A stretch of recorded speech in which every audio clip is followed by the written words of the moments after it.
Happy Monday, Risers! We are back with another round of hashtag Rising Qs, where we answer your questions. Let's see what we have first. Mike Copeland asks, what do you think are good techniques in influencing people with whom you disagree? And in what ways do you apply them at Rising and elsewhere? Robbie, you should take this one first, given that you're a libertarian and nobody agrees. Yep, that's fair. That's fair. I actually read this a question ahead of time, so I would have a good answer. Libertarians often, so there's kind of two types of arguments to make, right? One is just strictly deontological or rights-based arguments, like, no, the government shouldn't do this because the government ought not to have the moral authority to do it. And then the other category of arguments are consequentialist arguments, which are the government shouldn't do this because this will lead to worse consequences for your life.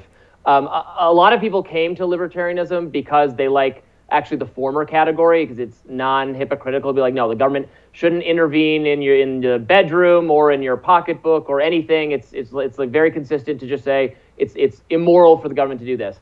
But what I've realized is those kinds of arguments are not persuasive to a lot of other people. So I try to always make the latter arguments, that I don't think the government should do this because it's impractical or it leads to bad consequences or they're bad at doing it, or even if they're well-intentioned, it will the actual people, the actual administrators will be corrupt, or they'll end up just benefiting corporations.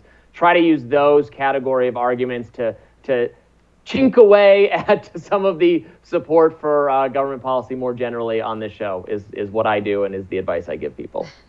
That's so interesting, because my approach is completely the opposite. I tend to start from a human-centered approach, understanding that most people really enjoy the services they get, like Social Security, because they understand how hard it is out there. And I find it I don't find it to be more difficult to talk to people from a different ideological camp as much as that I find that it's easier to talk to people who are working class or lower income than affluent, because I honestly don't have arguments for affluent people, but most people who aren't affluent know how hard it is to survive on salaries being as low as they are, rents being as high as they are. And when you're providing solutions to them and saying, wouldn't it be good if the world were like this? Well, guess what? We have 50% of the wealth owned by the top 1% of people, and there's plenty of money to actually pay for these services. People tend to be very open to that. And when you start from the things we have in common and the things we want together to have the kind of society we want as a community, people tend to forget their kind of ideological priors. Yeah, what about you, Karen? I think I'm just a dog with a bone, like I just don't let it go. And then eventually people come around, I don't think I have I don't think you can really convince anybody in the moment of anything, quite frankly. When it comes to politics, it's a very personal, emotional conversation. And so people aren't really, usually you're not going to have a conversation with someone and they're going to say, yeah, you changed my mind. It's a seed that has to be planted. They have to hear it. They'll say, no, I disagree. And then you just let that seed continue to be planted and continue watering that seed until it finally grows. And maybe that person eventually does come around and says, hey, you know what? I agree now. I see your point. But I just think it takes people a long time because politics is so emotional. So my strategy, dog with the bone, don't let go. Keep saying it over and over again, to stick with the logic, stick with the reason, and eventually people will come around. It just takes time, some faster than others. Yeah, it does take time. I will say that this is largely what I talk about over at my podcast, Bad Faith. I am in comms. I was a national press secretary who was supposed to be figuring out what kind of communication strategies were most effective. And, I have found that I learned a lot from my audience as well. I do a call-in show as well on the call-in app, and I have people from different parts of the country calling in and telling me what resonates with them, when they make arguments with their family members who might be even further in one ideological path or another. And it's a constant learning experience, but I agree with you, Kim. It does just take time in connecting with people's humanity and not being so reactive to whatever they might say that you disagree with. Yeah.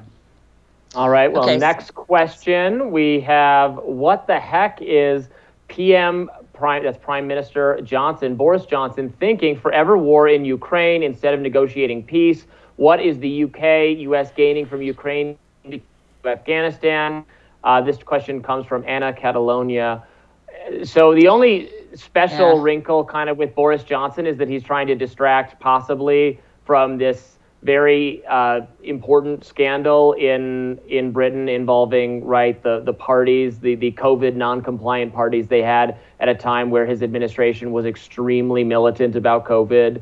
So, actually there's a long history in this country, in the US and probably other countries, with executives trying to distract from their personal scandals by like invading or bombing another country. Yeah. Bill Clinton did some of that, and right? Not even personal. During Lewinsky stuff. Yeah.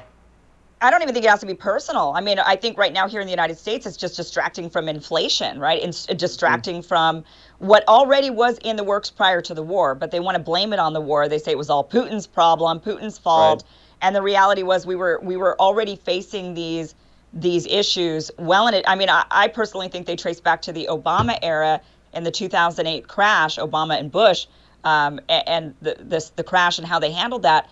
That I think is where really this stems from, but nobody wants to take the blame for that. They can't blame their predecessors, so instead they blame Putin.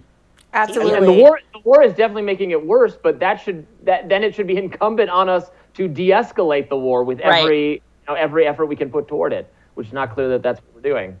Yeah, people are dealing with these sky-high housing prices, and I just talked to a couple of housing experts actually who made the exact point that you just did, Kim, about how we didn't resolve the crisis coming out of the Great Recession. Instead, there was a greater latitude given to a lot of these corporate entities that bought up all of this housing, took it off the market, refused to get people in houses. We have more empty houses than we do homeless people.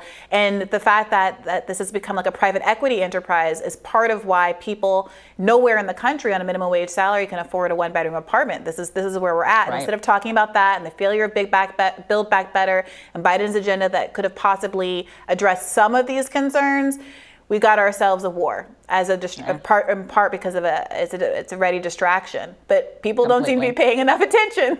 They're still noticing the problems here at home. They just got to keep watching us, right? And we'll tell them.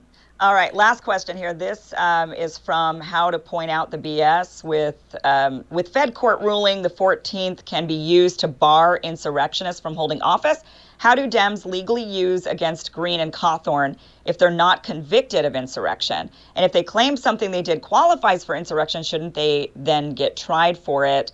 Yeah, I mean, I don't think they are going to be able to legally use the banning of being able to run or hold office against people like Green or Cawthorn or Trump if they're not actually, they can say they're going to do it, but unless they can legally get them for insurrection, I don't think they could actually ban them from running.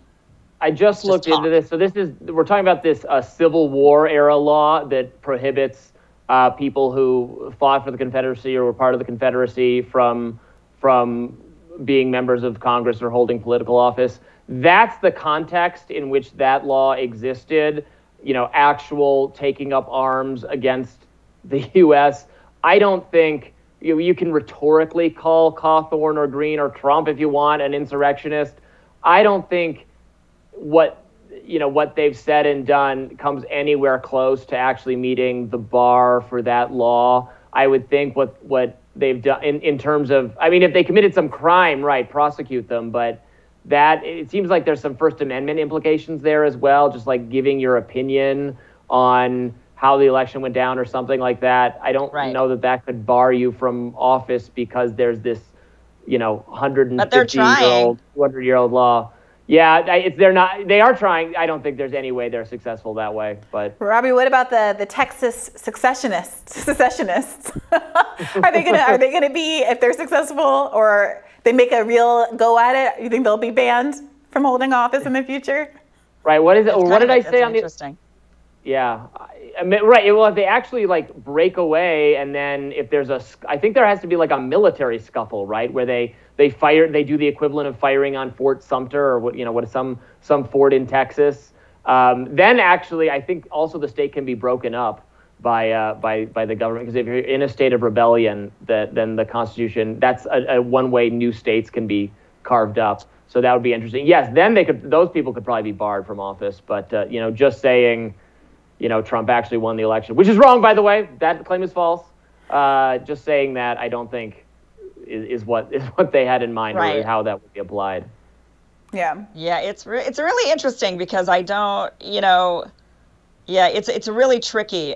You've got to be able to, as a people, rise up against tyrannical governments somehow, right? You've got to be able to say this is a tyrannical government. That's how our country was started. Right. So it's a tricky thing, for us to say, well, no, you're just never allowed to do that. You're never allowed to criticize, say something is illegitimate, or say that the government has reached this point. You've got to rise up in some way. You can never do that. You just got to win. Yeah, but what if the elections are not exactly legitimate? I mean, these things happen, and we have much experience with this in countries around the world. And there was much talk in 2016 that it was Russia's fault, that Russia meddled. I mean, so if you've got that, then you've got to be able to somehow I don't know. So it's tricky. I think it's a tricky conversation. Yeah. I think that does it for us, right? I mean, I think we're going to leave that one where it is for now.